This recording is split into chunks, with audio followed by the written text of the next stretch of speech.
right, welcome to Sunday Politics, reaching you live from our global headquarters here in the nation's commercial nerve center, Lagos. I'm Jeffrey Uzonga. Today on the program, we will be exploring the state of the nation. What exactly is going on in the country? 36 states and the FCT. What exactly is happening? What's your understanding of the pulse of the polity? And what is the reaction of the government to the many things that are happening? We'll be joined by people in the know to help us make sense of some of the situations we've just found ourselves, whether they are good, bad, or the ugly. But let's begin by telling you that the death toll in the multiple suicide bomb attack in Borno State has risen now from 18 to 22, according to authorities, following the death of 3 more persons that were critically injured on Saturday after female suicide bombers detonated improvised explosive devices at a wedding ceremony and other locations in Gwoza local government area of Borno State, which borders the Republic of Cameroon. Available information from local government officials say that the 2 female suicide bombers have been arrested, 2 of them out of the others, and they revealed that 30 of the female suicide bombers were sent into Gwoza to detonate IEDs at different locations within Gwoza, that only 4 exploded so far.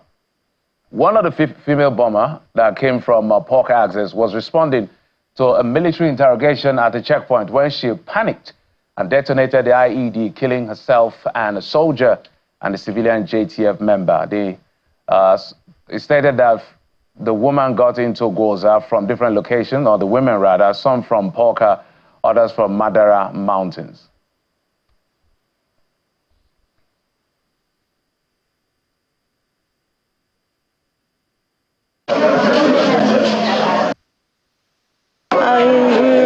You can't say exactly how it happened because it was just all of the clues, from a wedding. There was a wedding, and at the wedding, the first bomb blast exploded. And after that explosion, in the course of the burials and packing up the corpses, the second bomb blast bomb exploded. And there was another one at a distance. That is all in the same street, but at a distance. We cannot ascertain the number of deaths for now because we keep getting reports of dead people. But we just from the burial of one of them, yesterday we lost 2 here and 1 at the teaching hospital. But those that are dead now cannot be ascertained. Quite a very, very sad story in Borno State. Now, in the meantime, the president, Bola Tinubu, has condemned Saturday's bombing in Borno State, describing it as a desperate act of terror. On the day, 18 people were killed when 4 suicide bombers set off improvised explosive devices in Gwoza at the northeastern part of the state. Hours later, the presidency issued a statement commiserating with the victims' family as well as the Borno State government. In a statement by the president's spokesperson, Mr. Ajirin Galali, President Bola Tinubu describes the attack as desperate acts of terror and a clear manifestation of the pressure mounted against terrorists and the success achieved in degrading their capacity to launch offensives. President Tinubu assures that such isolated cowardly act will not go unpunished under his leadership. And away from that, the presidential candidate of the Labour Party has described the level of insecurity in the country, saying we may be approaching a failed state. He said this in Port Harcourt while acknowledging the efforts of government. He believes more can be done to curb insecurity and calls for the release of the IPOB leader, Nnamdi Kanu.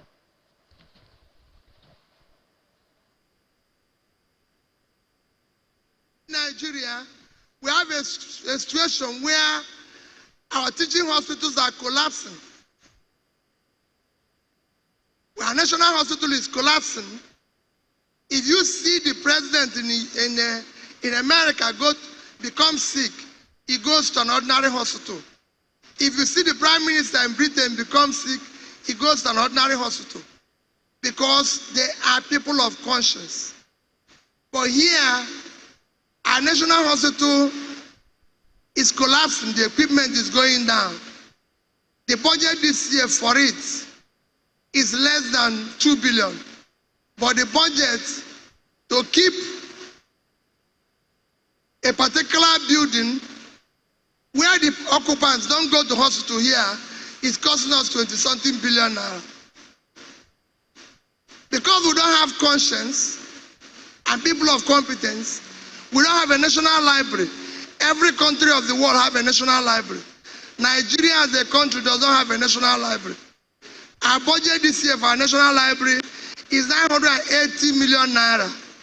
But the budget of National Assembly Library is 15 billion. Because we have no conscience. Well, the presidential candidate of the Labour Party in the last election, Mr. Peter Obi, he also spoke on the sidelines of that particular event where he called for the release of Mr. Nnamdi Kanu. Okay, some of these issues are the issues we'll be exploring on the State of the Nation today on the program. We're being joined from our Abuja studio by former lawmaker, Senator Shehu Sani, joins us to make sense of the situation. Senator, thank you so much for coming on the program. Thank you for having me. For a while, we haven't seen this. So let's begin from security, which is the natural place for this conversation. Given what we've seen in Gwoza, suicide bombing resurging again. It wasn't like this. There was a time it was prevalent. Now this has come back to the fore. And this time is multiple. From the stories we're hearing, there were even more than maybe 20 or about 30 women released to go and kill people and kill themselves. What do you make of what is developing in Borno State? Thank you again for having me in your program. Well, first and foremost, the issue of suicide bombing or terrorism in the northeastern part of Nigeria, particularly in Borno State, has been with us for over a decade now. And everywhere in the world, fighting terror is not a 24-hour operation that can come to an end from 1 to 24. To understand what is happening in Borno State, it's important to go through where the journey so far. If you can remember the killing of the leader of the Boko Haram, Mohammed Yusuf, sometimes in 2009-10, led us to where we are today. And during the time of Jonathan, our cities, particularly those in the north, were unsafe. Bombings in the mosque, bombing in churches, in supermarkets, in markets, in parks was the order of the day. Then came Buhari. Within Buhari's 8-year tenure, he inherited terrorism, and before he left the country both in the hands of terror and bandits. Now, under Jonathan, the cities was unsafe, and then under Buhari, rural areas now became unsafe. And it's no more about bombing, but it's about kidnapping, it's about killings, it's about slaughtering of farmers and attacking schools. And that was what was the case for 8 years. And then with the coming of this administration, is what they inherited, but coming from a state, which is Kaduna State, if I'm going to make example, I will make example with my own very state. And all I know that in the last more than 1 year, there has been one school, which was a primary school in Kuriga, that was attacked in Chukwu local government. But within the period of Buhari, we have had attacks in Bethel Baptist High School. Students were kidnapped. Ransom was paid by parents. They sold everything they had. We had attack on Greenfield University in Kaduna. Students were kidnapped and they have to pay over 200 million naira ransom. Federal School of Agri-Mechanization in Mando within Kaduna City was attacked. Their parents have to pay ransom. And there was attack on Polytechnic in Gidanware. And then we had attack in Kaduna, Kaduna State Polytechnic. Even the Nigerian Defense Academy was attacked. And I can also remember that Kaduna-Abuja Road attacks and kidnappings almost became a daily tragedy for people who ply that road. And you can also remember the attack on the train in Kaduna. So for us, when I say that the situation is comparatively better now than it used to be, I back it up with statistics that we have on the ground.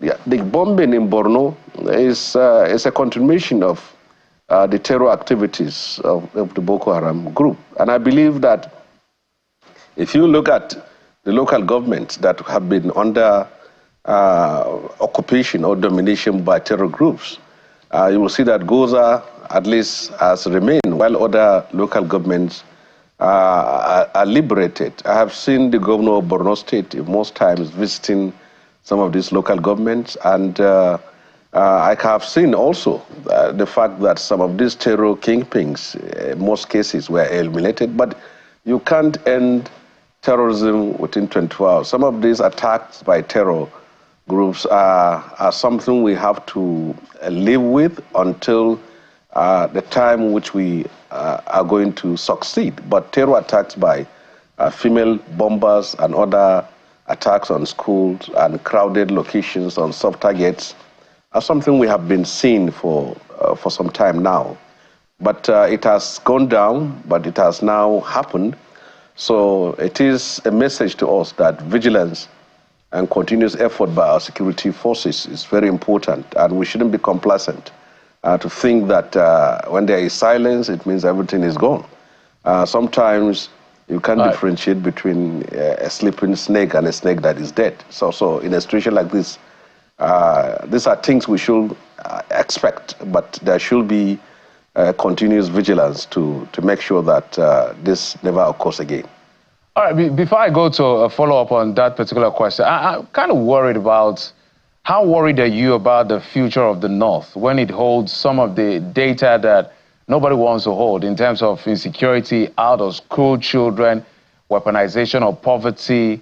I know that a particular data had come out where a couple of those states had highly dependent on facts, whereas they have loads of potential in terms of mineral resources, agricultural resources, agricultural possibilities, if you will.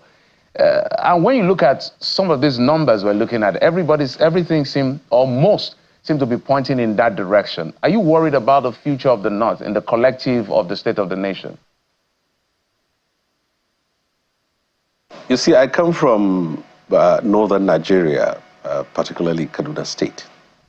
And if there is any place that I will love to see people prospering and living in peace and harmony and being able to go about their daily business, is where I come from.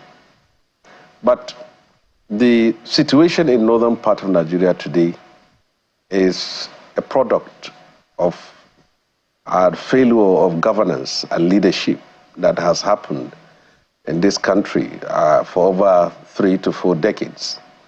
Political power that ought to have been used by people who come from our own part of the country to improve on the economy, to better the lives of people, to address the problems of poverty, destitution, to also address the problems of underdevelopment in general, has actually not been utilized for such purposes. Yes, we have some of the richest businessmen and richest politicians in the country, but the level of poverty you have seen is a reflection of what leadership and the opportunity of power was used for.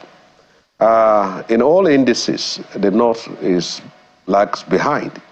And then sometimes you ask, what has all this power been used for? That's why I think if any person will compare what is happening in the North to the southern part of Nigeria, you'll wonder if what has actually power been used. Power has been toxic to our people. It has not been used for the benefits of our people for a very long time. Look at the child mortality rate. Look at the out-of-school children statistics. Look at the poverty statistics in northern Nigeria, and then the perverse insecurity, banditry in the northwest, and then terrorism in the northeastern part of Nigeria. Educationally, the North has been backward even from independence, but with efforts being done by the like of Sardauna and other subsequent leaders, at least there is some appreciable level of development, but we're still lagging behind. Now, to make things worse is the insecurity. Most schools in rural areas, rural northern Nigeria have closed down. as a result of activities of terror groups in both the northeast and northwestern part of Nigeria. Then we had someone who took over the reins of leadership from the north. There was so much hope and expectations that at least the issue of insecurity will be addressed, the issue of out-of-school children will be addressed, the issue of poverty will be addressed, but 8 years later, that was not the case. So, to me, I think the North and our people need to do soul-searching. And if you want power, you should have an agenda, you should have a program, you should have policies, you should know problems and then solutions to such problems. This is what power should be used for. The situation in North is not only a threat to the people of the North, but it's a threat to the people of the whole country. Take, for example, in Zamfara State. If you are kidnapped from Niger State, you are most likely going to be transported by bike to Zamfara State. If you are kidnapped from Kaduna State or Kaduna State, they take you to Zamfara State to get refuge there because it has become a hub, like a cesspool of terror groups in the northwestern part of Nigeria. The expectation by many people was that when there is an opportunity to have someone to take over the reins of leadership that comes from our own part of the country that understands our problem, that the problem will be solved. Then at a certain time in the history of this country, all the security apparatus, from the army, the navy, the police, the air force, the civil defense, even paramilitary groups like paramilitary institutions like customs, immigration, even prison service were all, and the DSS were all manned by Northerners. But what has come out of that? The situation is that it became worse. So the North has the potential of being the richest part of the country. We have the largest land mass, almost 65% of Nigeria. We have the population. We have an arable land. We have the best of vegetation you can think of. And we have resourceful people who are ready to produce for Nigeria and produce for the world. All that is needed is to harness that resources with the vision of a leader, which has failed. And I think this is where the solution needs to be found. All right, let's that point you made, let's bring it to some conversations we've been hearing. When the former President Muhammadu Buhari was at the reins of power, there were major complaints about his lopsided appointment. Now you are alluding to the fact that all of those appointments, whether it's elective or appointment generally, hasn't really produced much. When you look at what is going on, it should have been better. And now they are also in the direction of the current President Bola Tinubu. They're saying he's also towing in that direction, literally consolidating on what Buhari did in terms of lopsided. So they're mentioning places like the finance minister, CBN governor, some of the people, like 6 or 7 people he worked with in Lagos as commissioner, and all of these gentlemen who he works with today. And this is, if you want to look at it from the Constitution, section 14, subsection 3, which says everything must be distributed equitably. Is this a problem that we can solve in terms of appointment of people to really, really represent the spread of the different region and the different interests? Because it looks like everybody that comes carries his people.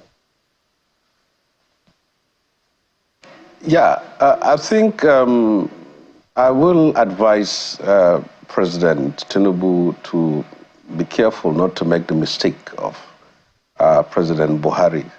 And I believe he is experienced enough to understand this situation.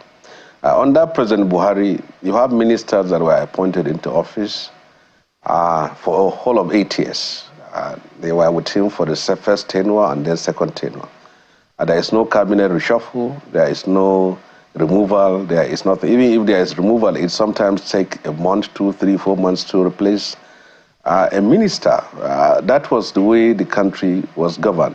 Now, it is important for any person who wants to preside over a complex country like ours, a diverse country, a multicultural, multi-religious nation like ours, to take cognizance of the fact that if he is interested in result, then competence should be his watchword.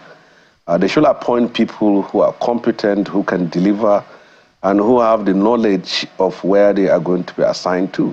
We had a minister of Education, who said he knew nothing about education and he was appointed to serve, and then he was there. We have ministers of Minister for FCT, Minister for Aviation, Minister for this. They lasted for not just above that, but they also appoint people in different MDAs, where a tenure expires, and then they add 2 more years to you, and then when the 2 years is gone, 6 months is added, sometimes even 2 weeks. This is the way the country is governed.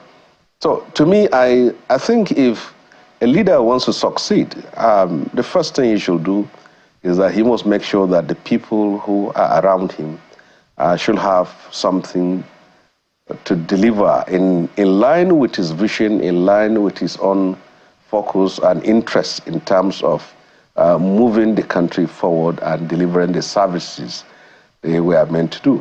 Under Buhari, we have seen nepotism at its peak, where people are appointed into office and are left there even if they did nothing.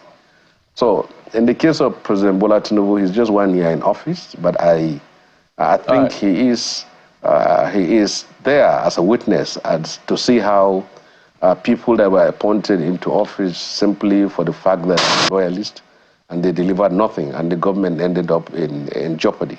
If you can remember what happened with the service chiefs. Service chiefs were retained in office despite their failure, and by retaining them, you destroy the career of those who are behind them for many years. Many officers were retired in order to appoint one person, and when that person is appointed and his time is due, he is still retained, and in the process, many officers are also, other additional officers' career are also been decimated as a result of that.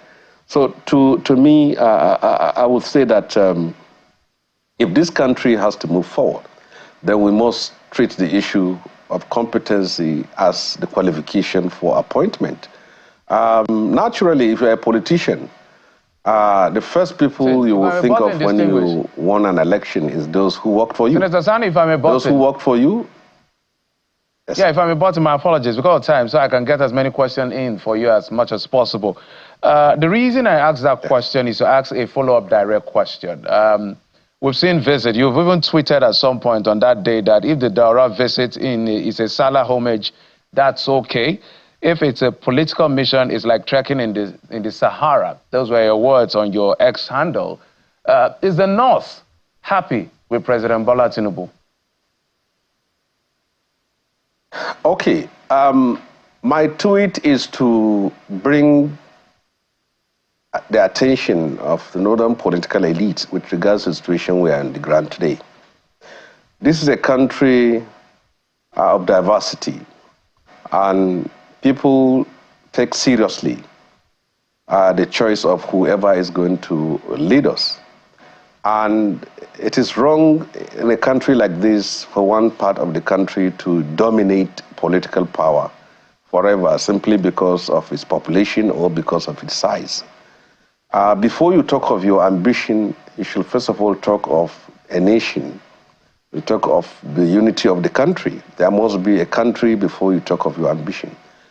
When I make that tweet, I'm not making specific reference to President Bola Tinubu, but I'm speaking in the principles of rotation of power. From 2015 to 2023, a northerner was in the helm of affairs, which is in the person of President Muhammadu Buhari. So it is fair and just that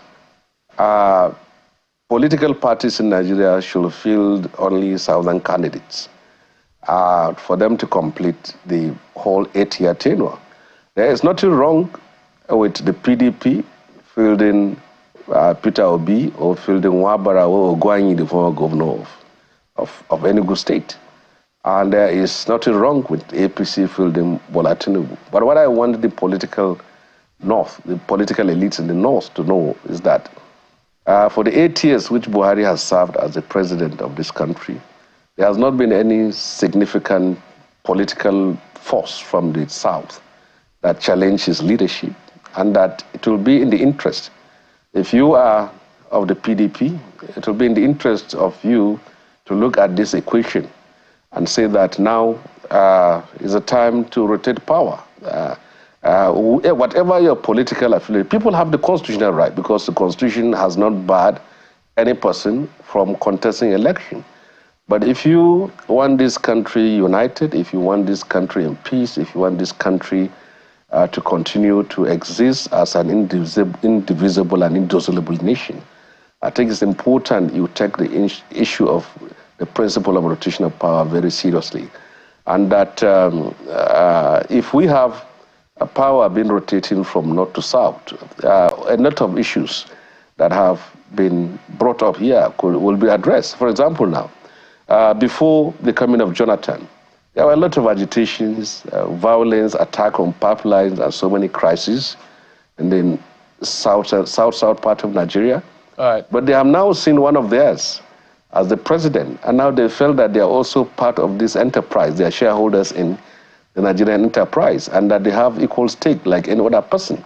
So it will be an act of magnanimity for those with ambition from the north to look at this cycle, whether they're in PDP, whether they're in Labour, whether they're in APC or any party, to say, okay, now let us give them. Then after, in 31, 32, then the north can say, now we're coming together.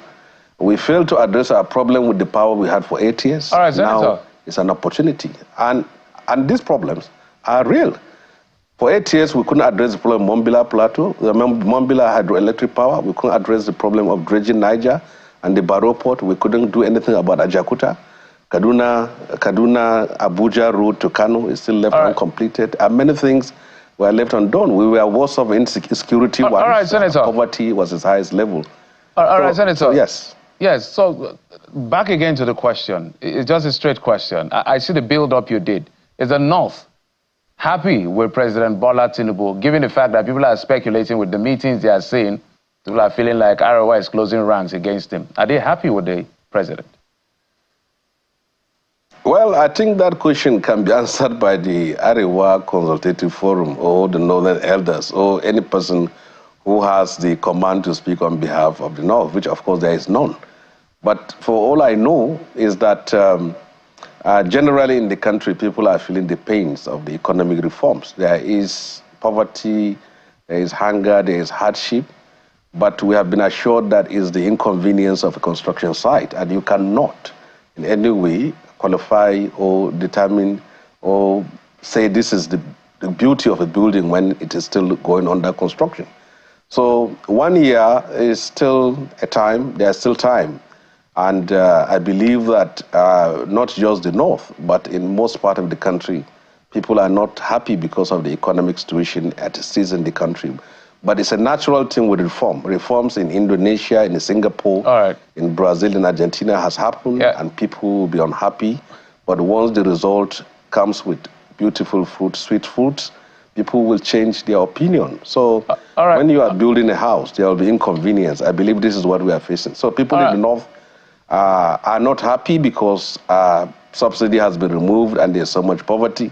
But if the government can address the problem of poverty as they have unfolded a program of conditional cash transfer and increasing wages, I believe that opinions will change.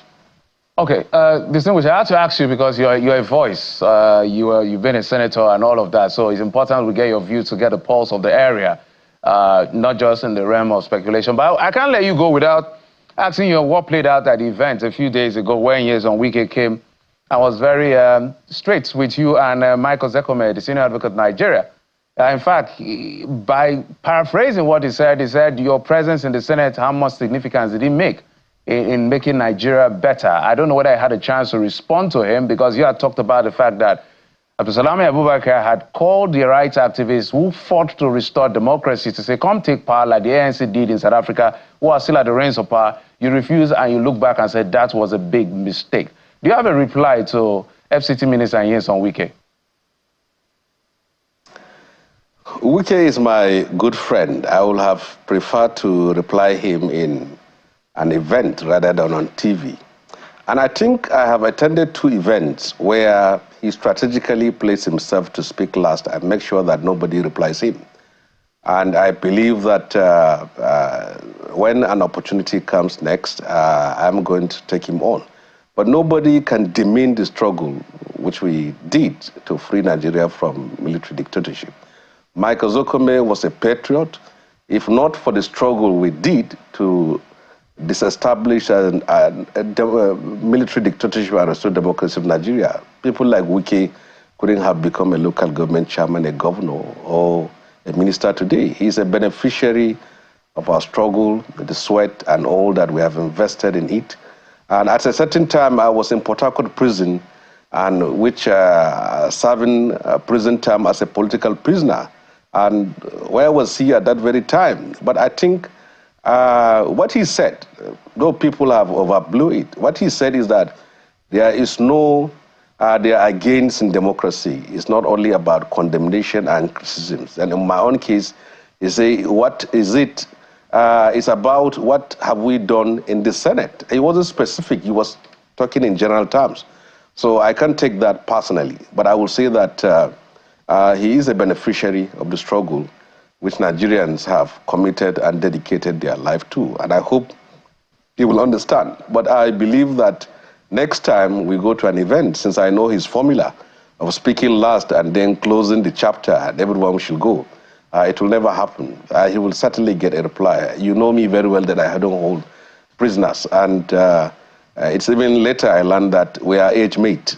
But I believe that he will get the next reply next time he tries that in any forum. Distinguished Senator Shehu Sani, thank you so much for coming on the program. And now you will make me to be curious. Anytime I see you and Nyesom Wike, the FCT minister, in the program, I'll be looking out for that reply. But I must thank you for coming. Thank you, sir. You should expect it very well. You will see the best duel. Yes, thank you. Absolutely. Thank you for coming on the program.